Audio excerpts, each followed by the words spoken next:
Egli reagon ashpër, i lë fajet gjestjet.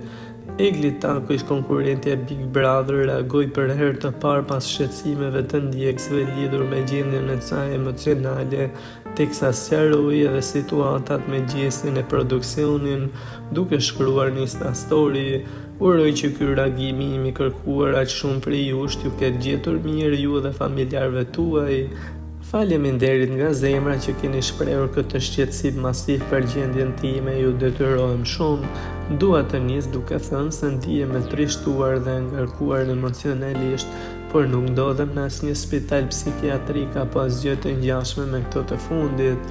Kam shumë njerëz pranë vetes dhe po investohet me gjithçka kanë që unë të rimbledh forcat për ta dashur veten shumë. Faleminderit Zot.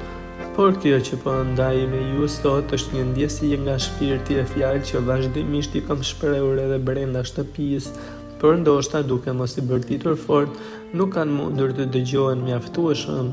Fatkeqësia e narrativës së historisë tonë, nëse më lejoni ta quaj të tillë, mediatikisht mendoj se ishte fakti që nuk ju dha zë të paktën mjaftueshëm pamjeve, ku edhe mua më citoheshin fjalime, qasje romantike, konfirmime se një ndjenjë ka lindur, se ka një vlerësim tërheqje, pëlqim, se sheh një perspektivë deri te ajo e gruas në të ardhmen, se s'mund të qëndronte dot larg meje sa të tjera, siç vetëm një partner ose dikush në këtë tentativë mund të drejtohet.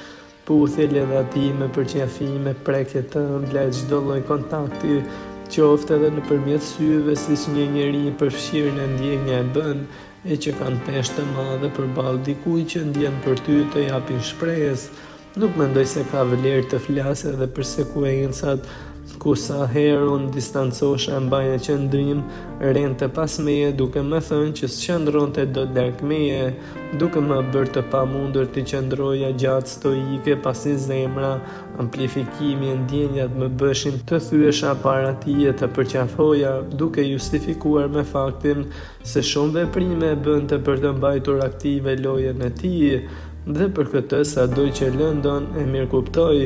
Unë nuk mundem do t'i lexoj ndjenjat, por veprimet i kam lexuar si të tilla të sinqerta. Për këtë arsye zgjodha të qëndroja vërtet me ndjenjat e mia, të luftoja për to e të mos i mohoja siç edhe veta i më kërkonte të bëja. U përpoqja shumë të kuptoja lojën e tij strategjike me pjesën tjetër të shtëpisë, qoftë edhe kur ajo lojë cënonte respektin tim ndaj vetesime. U shqetësova dhe u kujdesa shumë për dikë tjetër dhe emrin e tij aty brenda, sesa për veten, sepse e tillë jam unë kur e dua dikë, ose më saktë e tillë kam qenë, e shpresoj shumë të kem marrë një mësim kësaj here, sepse askush nuk duhet të vëret para vetes. Në fund lëndohesh ti dhe vetëm ti, si një njeri që bën shumë për të tjerët deri në vetmohim, tërheq narcisizëm drejt meje, e kundërta jote të tërheq. S'është hera e parë që më ndodh, nda jam shprehur që disa tipare më kujtojnë dikën në të kaluarën time, pa pasur dëshirë të jap më shumë detaje, sepse siç kam thënë, duhet të flas për të mirat e të këqijat i mbaj për veten time, por këtë më duhet ta sqaroja. Unë jam më mirë, çdo ditë që kalon ma bën pak më të qartë panoramën e mbi të gjitha, nuk duhet të lëndoj më familjen e veten time. Vazhdoj të kem ndjenja, nuk mundem do t'i fik me buton, por të qenurit në distancë më bën ta kem pak më të ftohtë realitetin e të jem më pak ndikuar emocionalisht nga prezenca 24/7 që deri në momentin e daljes ishte pamundur ta shmangja, më ndikonte shumë emocionalisht.